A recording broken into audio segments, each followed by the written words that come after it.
Assalamualaikum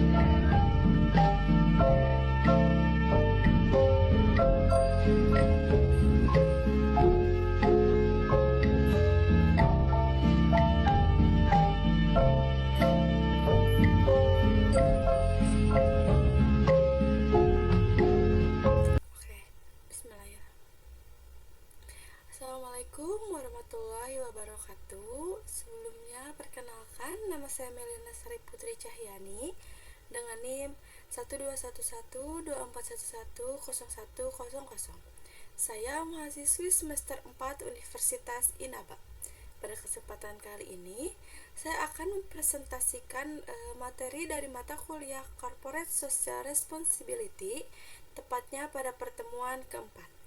Adapun judul yang akan saya bahas adalah Corporate Social Responsibility di Indonesia, yang akan mengulas secara singkat mengenai latar belakang perkembangan CSR di Indonesia, lalu hakikat dan definisi CSR, lalu juga ada pentingnya CSR dan 5 faktor pendorong, lalu landasan hukum CSR di Indonesia, lalu ada kasus kegagalan CSR di Indonesia, lalu ada fenomena DIF dalam pekerjaan sosial industri, lalu di sini juga ada perdebatan pro dan kontra CSR, dan masih banyak lainnya.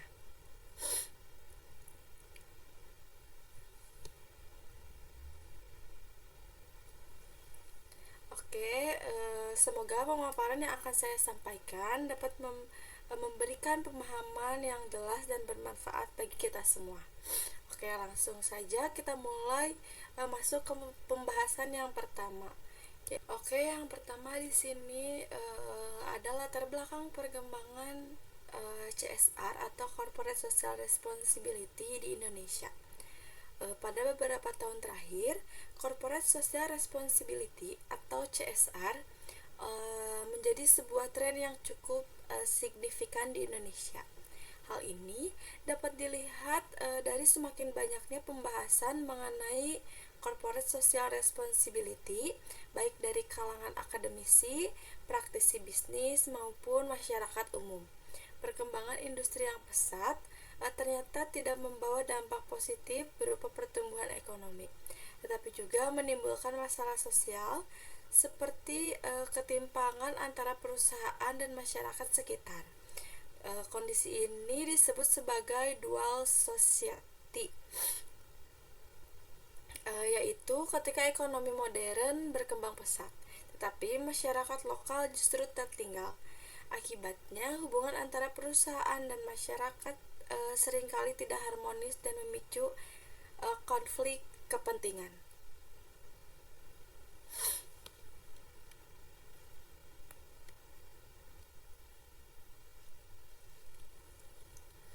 Oke, selanjutnya hakikat dan definisi Corporate Social Responsibility.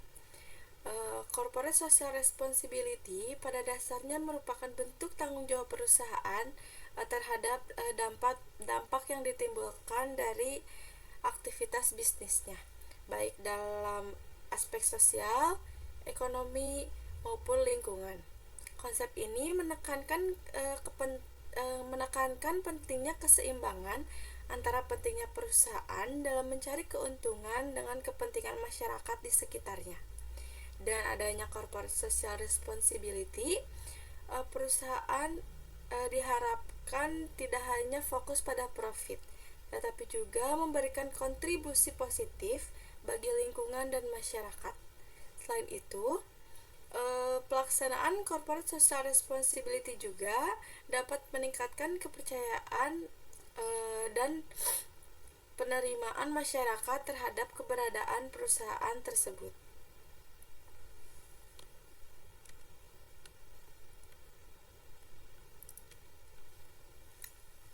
Oke, untuk selanjutnya slide keempat di sini ada pentingnya Corporate Social Responsibility, 5 faktor pendorong. Di sini juga Corporate Social Responsibility menjadi penting karena adanya perubahan dalam cara pandang masyarakat terhadap perusahaan. Saat ini, masyarakat menjadi lebih kritis dan memiliki ekspektasi yang tinggi terhadap tanggung jawab sosial perusahaan. Selain itu juga, keterbatasan sumber daya alam menuntut perusahaan yang lebih bijak dalam penggunaannya agar tetap berkelanjutan. Perusahaan yang memiliki kekuasaan besar juga perlu diimbangi dengan tanggung jawab sosial agar tidak merugikan masyarakat. Di sisi lain, penerapan corporate social responsibility juga memberikan keuntungan jangka panjang bagi perusahaan, seperti meningkatkan citra positif, loyalitas konsumen, dan hubungan yang baik dengan berbagai pihak.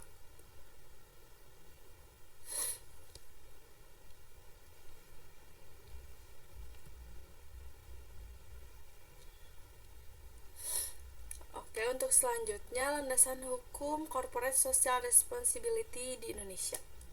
Di Indonesia, pelaksanaan corporate social responsibility telah memiliki hukum yang jelas, yaitu Undang-Undang Nomor 40 Tahun 2007 tentang perseroan terbatas, khususnya pada pasal 74.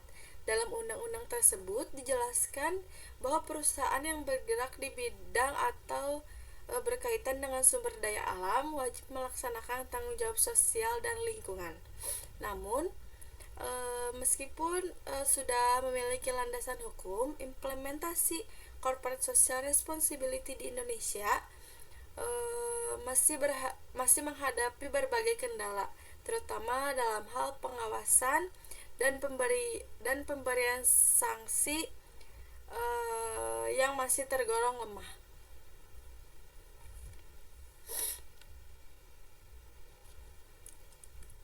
Oke, untuk selanjutnya di sini ada kasus kegagalan corporate social responsibility di Indonesia.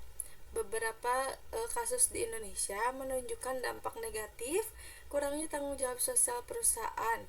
Contohnya seperti kasus PT Privat Indonesia yang menyebabkan kerusakan lingkungan.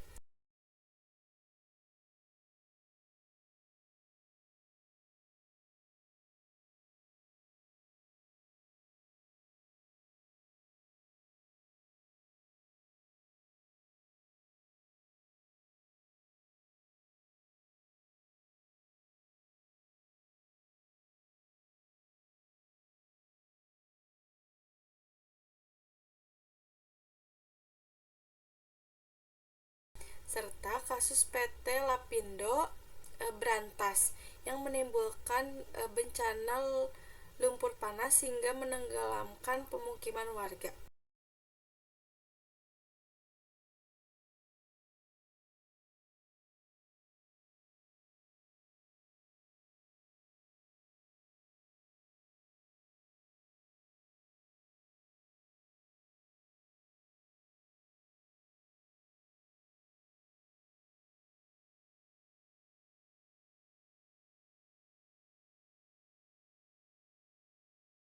Kedua kasus ini memperlihatkan bahwa aktivitas perusahaan yang tidak disertai tanggung jawab sosial dapat merugikan masyarakat dan lingkungan secara besar-besaran.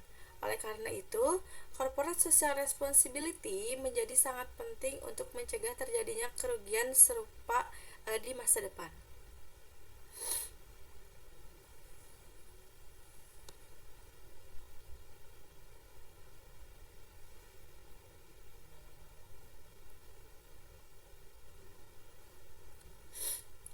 Oke, selanjutnya di sini ada fenomena DIF dalam pekerjaan sosial industri. Dalam dunia industri terdapat fenomena yang dikenal dengan istilah DIF, yaitu dehumanisasi, ekualisasi, akuariumisasi, dan feminisasi.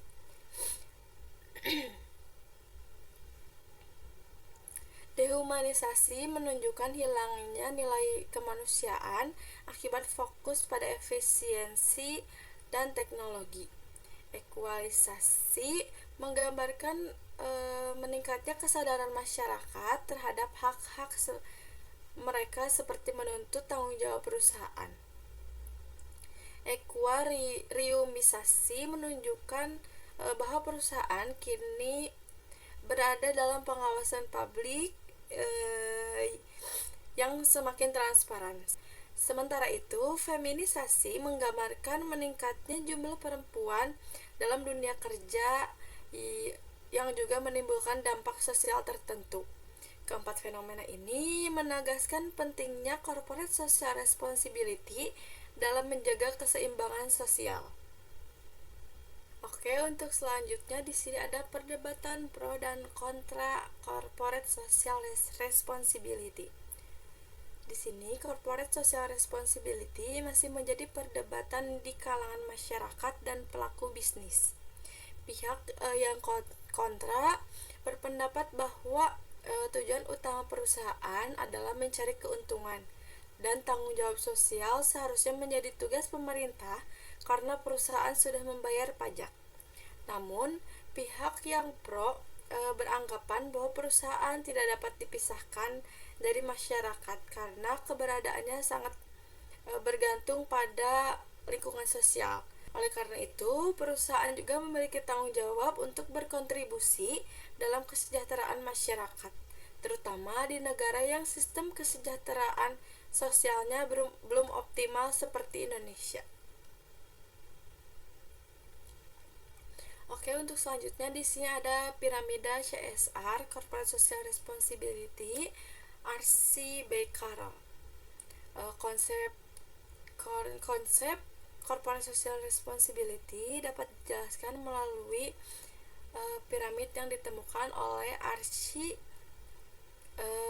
Carroll yang terdiri dari 4 tingkatan. Tingkatan pertama adalah tanggung jawab ekonomis, yaitu perusahaan harus menghasilkan keuntungan.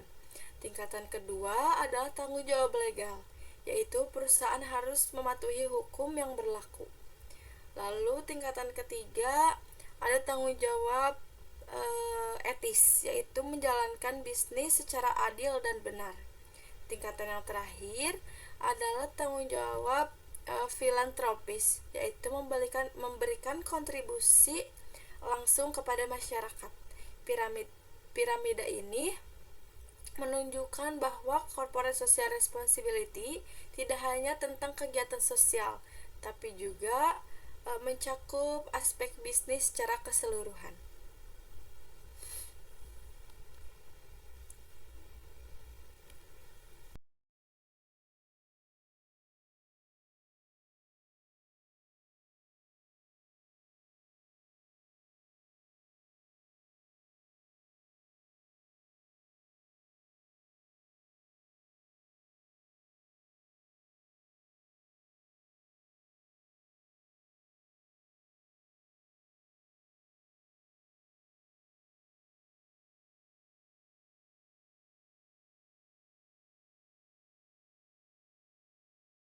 Oke, untuk selanjutnya di sini ada triple bottom line. Konsep corporate social responsibility juga dikenal dengan istilah triple bottom line, yaitu profit, people, dan planet. Profit menunjukkan bahwa perusahaan tetap harus memperoleh keuntungan agar dapat bertahan. People menekankan pentingnya kepedulian terhadap kesejahteraan masyarakat seperti melalui program pendidikan dan kesehatan. Sedangkan planet berkait dengan tanggung jawab perusahaan terhadap lingkungan hidup. Ketiga aspek ini berjalan seimbang agar perusahaan dapat berkembang secara berkelanjutan.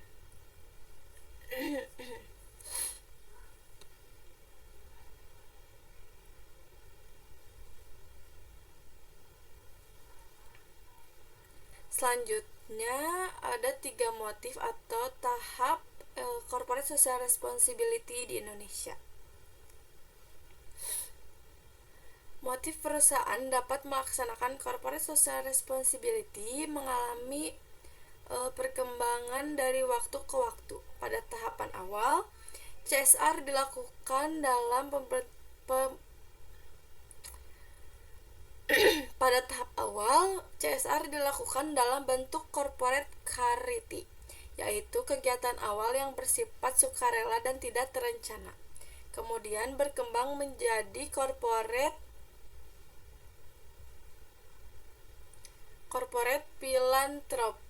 filantropi yang lebih terorganisir dan didorong oleh nilai kemanusiaan. Tahap yang paling ideal adalah corporate citizenship, di mana perusahaan secara aktif terlibat dalam menciptakan kesejahteraan sosial secara berkelanjutan.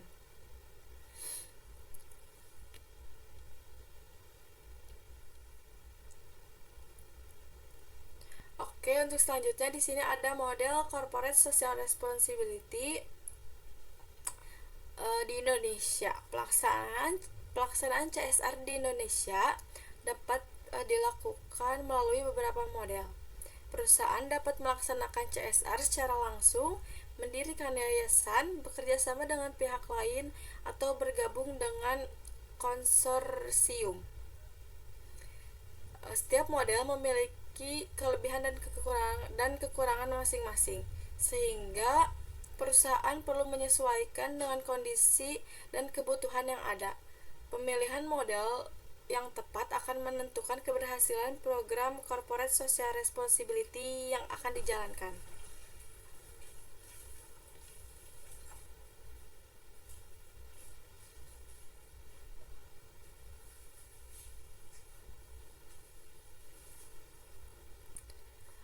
Oke, untuk selanjutnya di sini ada tantangan implementasi CSR di Indonesia. Dalam pelaksanaannya, CSR masih menghadapi berbagai tantangan. Salah satu masalah utama adalah belum adanya standar yang jelas dalam mengukur keberhasilan program corporate social responsibility. Selain itu, banyak program yang tidak sesuai dengan kebutuhan masyarakat karena kurangnya komunikasi.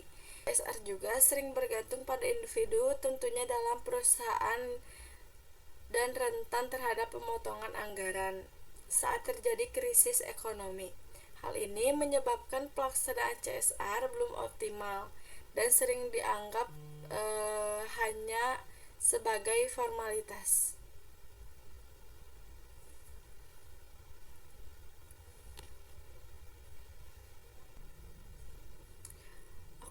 Oke, yang terakhir di sini ada kesimpulan. Secara keseluruhan, corporate social responsibility di Indonesia muncul sebagai respon terhadap dampak negatif industrialisasi. Meskipun sudah memiliki landasan hukum, implementasinya masih perlu ditingkatkan, terutama dalam hal pengawasan dan kesesuaian program dengan kebutuhan masyarakat. Corporate social responsibility seharusnya tidak dipandang sebagai beban, melainkan sebagai investasi jangka panjang yang dapat memberikan manfaat bagi perusahaan dan masyarakat. Dengan pelaksanaan yang baik, corporate social responsibility menjadi solusi untuk menciptakan keseimbangan antara pertumbuhan ekonomi dan kesejahteraan sosial. Demikian pemaparan yang dapat saya sampaikan mengenai corporate social responsibility di Indonesia dalam mata kuliah Corporate Social Responsibility pertemuan keempat. Saya menyadari bahwa masih terdapat kekurangan dalam penyampaian ini. Oleh karena itu, saya sangat terbuka terhadap saran dan masukan. Terima kasih atas perhatian teman dan Bapak Ibu dosen. Wassalamualaikum warahmatullahi wabarakatuh.